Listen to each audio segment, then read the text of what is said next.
Well guys, welcome to the final update. This is the showcase for this MOC. It turned out absolutely awesome. Well, it looks good anyways. It's not the sturdiest thing, as anybody who's watched my Sunday video could tell. But yeah, without further ado, let's get into this thing. So starting at the front here, as you can see, we got the little slit there. Those are trans red pieces that make that up. There's the side cannons. If we take a look at the underbelly here, I put on one of those, just a circular piece to show the gears, and then of course the front cannons, the main cannons. I think I mentioned this in one of my my update videos, but I have not used the snot technique ever before. So this snot technique usage was a new one for me. And then if we go ahead and open this up, we'll take a look at the interior cockpit here. So as you can see, I got two chairs, one for each AT-AT pilot.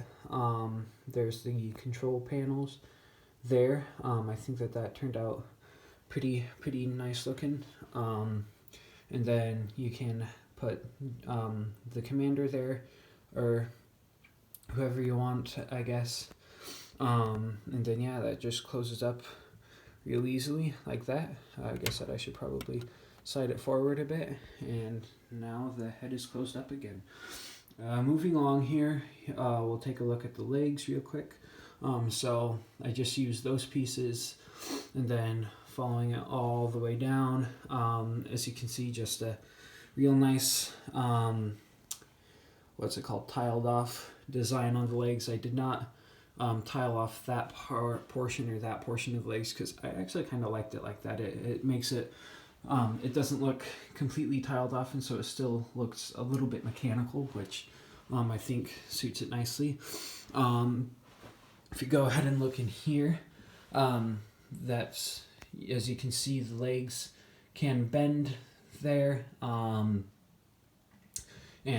if you've watched my my update videos, and you'll have seen them in different positions.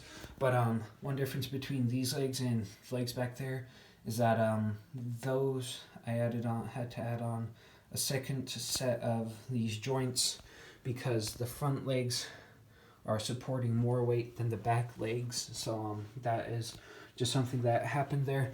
And then here we have the I'm not really sure what to call that, like some kind of a piston thing. If we look at it head on, then you can see it's got that on all four of the legs. So yeah, those are the legs. I think that they ended up looking pretty nice, and we'll go ahead and move on here. So looking at some more detail in the exterior, I got those two joints there, and I know technically this should be lower a bit so that it lines up with those joints, but I think it's okay. I think it still looks good. And then there's that little disc thing there, some kind of portion to the motor. Moving along back here, we got some more of the motor area, and then this is what the back looks like. The back turned out pretty nice, I think. I used I inverted one of those dish pieces, spiderweb dish pieces, I don't know what you call them.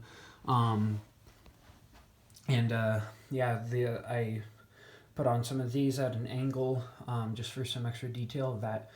And all of the detail on this, like every vent tile piece, was thought out pretty carefully. I did have a picture pulled up with me, and I was looking at like where the dark spots are on the AT-AT, so all that stuff is accurate, as well as these little twisted things. And then moving on, we got some hatches there. There is this little circular part there on the actual model. I'm not really sure what it's for, but it's just probably some more of the engine. Some vents up there, and then of course we got the ladder area, whatever it is. Some some other stuff here. For the neck area, I just used some tread pieces and wrapped it around the Technic supports. Yeah, there's the front. It is symmetrical on both sides. Oh yeah, and then I didn't show you, I put on those vents there. I don't think that I ever showed that in any of the update videos. So yeah, there's another look at the back there, and yeah, I guess let's go ahead and get right into the interior. So in order to properly show off the interior, I took off the side panel there, just so that you can get a good look at everything that's, excuse me, in here. So here, I just built a little doorway thing that's supposed to represent like leading out to the cockpit area. There are a bunch of seats there, and right there is a gun rack, so you can clip the troopers' guns up there if you want. There are more seats than there are places for guns in the gun rack, but that's okay. Some of them can just hold it on their lap, I guess. There is room for a speeder here. You might remember this from one of my update videos if you've been watching those. I built like a stand thingy for it though since the last update video, so I just got a Technic beam there going across these skeletal supports, and then for there I just put in some cone pieces inverted so that it can hold the guns there and keep the speeder there properly. So it does come out really easily. I guess that I can probably show you guys that real quick. Ooh. So if you haven't, oh, where is it? There it is. So if you hadn't watched the update video, here is the speeder here. Just real basic design. I really tried to make it my own so that it didn't look really anything like the official Lego versions. Taking another look at the interior here, we just got this back area. There is a ladder right there that leads up to the seating area, and then a couple of storage bins. There's another one over there. The lighting is kind of bad right now. I don't know if you can really see it, but yeah, the interior is definitely not my favorite part of this MOC, but I still think it turned out pretty good. There's also like an engine block thing, whatever there. So yeah, I think this'll about do it. And stay tuned for a special announcement regarding this thing. So, special announcement time.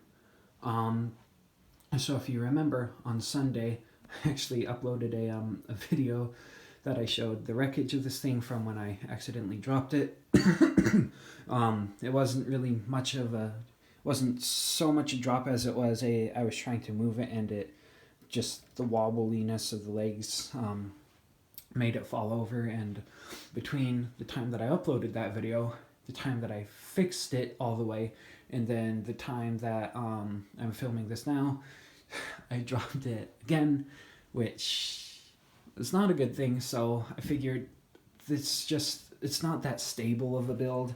If I were to try and make it a stable build, that would entail completely just ripping it apart, starting all the way over. And I've worked really hard on this model. I don't want to start all the way over. So instead of giving you guys instructions, because I don't feel that this is good enough for instructions, if you get what I mean, it's just really not a stable model. It might look nice, but it's not a stable model at all. So sorry, got a tickle in my throat. So instead of doing an instructional video, I'll actually be doing a drop test. Since I've already done 2 drop tests by accident, I'll figure let's go ahead and just do one on purpose and finish this the right way.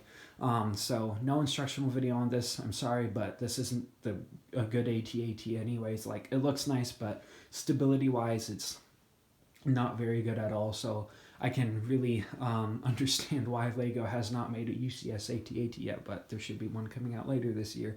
That is because the stability on this thing is just so hard to get right, just because it's a massive object on 4 skinny legs that are supposed to have joints in them for posability. And so yeah, so be looking for the drop test video on this later this week. And yeah, I'm glad that you guys were able to join me for this, and thanks for watching all those update videos. And if you're new to the channel, make sure to like and subscribe.